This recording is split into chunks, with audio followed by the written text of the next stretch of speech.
নমস্কার বন্ধুরা, আপনারা কেমন আছেন? আশা করি আপনারা অনেক অনেক ভালো আছেন। আমিও অনেক ভালো আছি। আজকের এই ভিডিওতে আমি মাথার যন্ত্রণা অর্থাৎ হেডেক নিয়ে একটি ভিডিও আপনাদেরকে দিচ্ছি এবং এই ভিডিওর মাধ্যমে আমি কিছু হোমিওপ্যাথিক মেডিসিন ডিসকাস করব, যার মাধ্যমে আপনি আপনার মাথার যন্ত্রণা থেকে মুক্তি পেতে পারেন। তো প্রথমে আমরা জেনে নিই যে মাথার যন্ত্রণাটা কেন হয়। সাধারণত যারা মেন্টালি বেশি কাজ করে, মন দিয়ে বেশি কাজ করে, যেমন যারা প্রফেসর আছে, যারা উকিল আছে, এই ধরনের প্রফেশনে যারা যুক্ত রয়েছে, যাদের ব্রেন দিয়ে বেশি পরিমাণে কাজ করতে হয়, তাদের ক্ষেত্রে মাথার যন্ত্রণা বেশি পরিমাণে হয়ে থাকে। এবং এর সাথে মাথায় যে একটা কাভারিং রয়েছে, ব্রেনের একটি কাভারিং রয়েছে, যার নাম হলো মেনিনজাইস। এখানে যদি ইনফ্লামেশন হয়ে যায়, মেনিনজাইসে যদি ইনফ্লামেশন হয়ে যায়, তাহলে সেটাকে বলা হয় মেনিনজাইটিস। অর্থাৎ মেনিনজাইটিস হলে কিন্তু মাথার যন্ত্রণা হতে পারে। এবার মাথার যন্ত্রণা যদি হয়, তাহলে আমরা কি কি হোমিওপ্যাথিক মেডিসিন ব্যবহার করলে মাথার যন্ত্রণা থেকে আমরা মুক্তি পেতে পারি। প্রথম যে মেডিসিনটি রয়েছে সেটি হলো অ্যাকোনাইটাম ন্যাপিলাস। এই মেডিসিনটির যে বৈশিষ্ট্য আমরা পাই সেটি হলো প্রচণ্ড গরম এবং প্রচণ্ড শীতের সময়ে যদি মাথার যন্ত্রণা শুরু হয়, অর্থাৎ প্রচণ্ড গরমের প্রভাবে এবং প্রচণ্ড শীতের প্রভাবে যদি মাথার যন্ত্রণা শুরু হয়, তখন আমরা অ্যাকোনাইট মেডিসিনটি ব্যবহার করব। এবং এই মেডিসিনের বৈশিষ্ট্য হলো মাথার যন্ত্রণা হঠাৎ করে শুরু হবে, হঠাৎ করে মাথার যন্ত্রণা শুরু হবে এবং সেটি তীব্র আকার ধারণ করবে। রোগী যন্ত্রণায় ছটফট করবে এবং তার মধ্যে একটি মৃত্যু ভয় চলে আসবে। পেশেন্ট মনে করবে যে সে বুঝি আর বাঁচবে না, মানে যন্ত্রণার তীব্রতা এতটাই থাকবে যে পেশেন্ট মনে করবে সে আর বাঁচবে না, এবারেই এই যন্ত্রণার কারণেই সে বুঝি মারা যাবে। এই যে অ্যাকোনাইট মেডিসিনটি, এই মেডিসিনটির মানে মাথার যন্ত্রণা এটি রাতের বেলা এবং সন্ধ্যাবেলার দিকে বেশি হয়ে থাকে এবং খোলা বাতাসে কিন্তু পেশেন্ট রিলিফ পায়, পেশেন্ট কিছুটা আরাম পায়। 2 নম্বর মেডিসিন হলো বেলেডোনা। বেলেডোনা মেডিসিনটি আমরা সাধারণত ব্যবহার করি যখন দেখা যায় যে ঠান্ডা লাগার কারণে মাথার যন্ত্রণা করছে। এমনকি দেখা যায় যে কোনো একজন ব্যক্তি সে যখন চুল কাটে, অর্থাৎ হেয়ার স্টাইল করে, সেই হেয়ার স্টাইল করার সময়ও তার ঠান্ডা লেগে যায়, মানে তার ঠান্ডা লাগার ধাত এতটাই যে অল্পতে ঠান্ডা লেগে যায় এবং ঠান্ডা লাগলেই তার মাথার যন্ত্রণা শুরু হয়। মাথার যন্ত্রণা দপদপ করে, মনে হয় যেন মাথায় যত রক্তের প্রবাহ মস্তিষ্কের দিকে, মানে সমস্ত রক্ত মস্তিষ্কের দিকে প্রবাহিত হচ্ছে। মাথা প্রচণ্ড গরম থাকে, মাথার যন্ত্রণা দপদপ করে, অল্প লাইট, অল্প শব্দ এবং নড়াচড়ায় তার মাথার যন্ত্রণা কিন্তু বৃদ্ধি পায়। হ্যাঁ, যদি এরকমই হয়ে থাকে তাহলে কিন্তু আমরা কি করব না, বেলেডোনা ওষুধটি ব্যবহার করব। এর পরের মেডিসিন আসছে ব্রায়োনিয়া মেডিসিন। ব্রায়োনিয়া মেডিসিনটি আমরা তখন ব্যবহার করি যখন দেখা যায় যে পরিবেশের তাপমাত্রা কোনো একটি সময়ে অত্যাধিক পরিমাণে বেশি এবং কোনো একটি সময়ে অত্যাধিক পরিমাণে কম। অর্থাৎ দিনের বেলা যে টেম্পারেচার সেটি খুব হাই থাকে, রাত্রেবেলা টেম্পারেচার খুবই কম থাকে।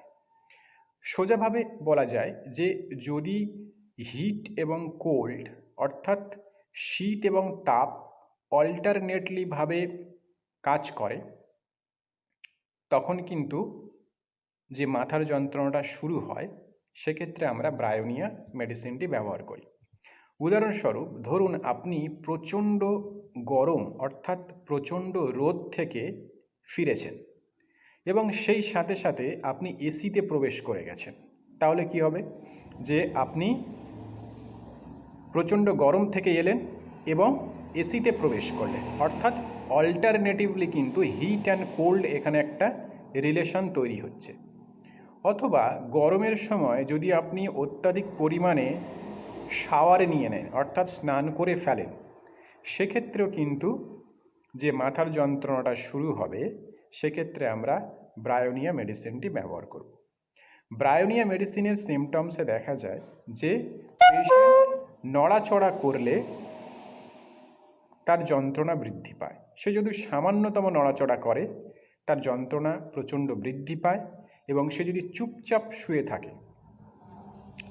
শুয়ে থাকে এবং মাথা যদি চেপে বেঁধে দেওয়া হয় তখন কিন্তু তার মাথার যন্ত্রণা কম পড়ে। এর পরের যে মেডিসিন আসছে সেটি হলো জেলসিমিয়াম।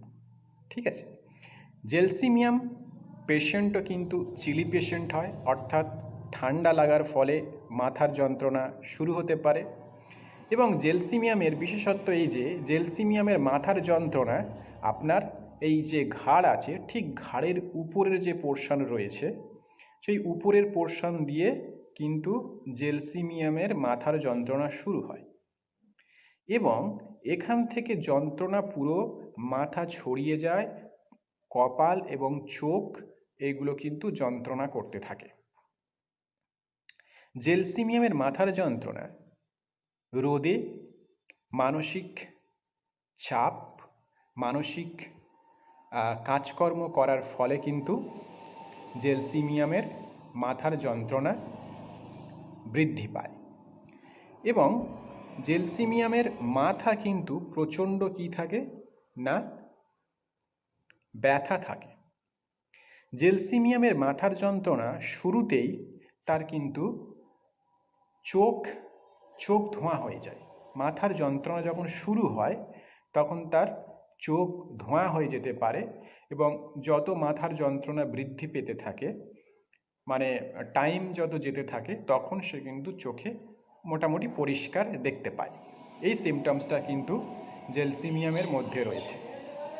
এবং জেলসিমিয়ামের পেশেন্ট যদি প্রচুর পরিমাণে প্রস্রাব করে অর্থাৎ মাথার যন্ত্রণা চলাকালীন সে যদি প্রচুর প্রস্রাব করে তখন কিন্তু তার মাথার যন্ত্রণা অনেকটা রিলিফ পায়। ঠিক আছে, এর পরের যে মেডিসিন আসছে সেটি হলো ইপিকাক। ইপিকাকে দেখা যায় যে মাথা যন্ত্রণার সাথে কনস্ট্যান্ট একটা বমি বমি ভাব এবং বমিও হয়। বিশেষ করে যতটা না বমি হয় তার থেকে বেশি বমি বমি ভাব থাকে। মুখের মধ্যে প্রচুর পরিমাণে লালা জমতে থাকে, জিভ একদমই পরিষ্কার থাকে এবং কিছু গ্যাস্ট্রিক প্রবলেম থাকে। এগুলো যদি থাকে তাহলে আমরা ইপিকাক নামক মেডিসিনটি ব্যবহার করি। বন্ধুরা, এবার আসছি ওষুধ খাওয়ার নিয়মে। আমরা আমাদের সিমটমস অনুযায়ী যে কোনো একটি মেডিসিন হোমিওপ্যাথিক দোকান থেকে 30 পোটেন্সিতে কিনতে হবে এবং সমস্ত মেডিসিনগুলোর নাম, পোটেন্সি এবং কিভাবে খেতে হবে সেটা কিন্তু আমি কমেন্ট সেকশনে লিখে দেব, আপনাদের কোনো অসুবিধে হবে না।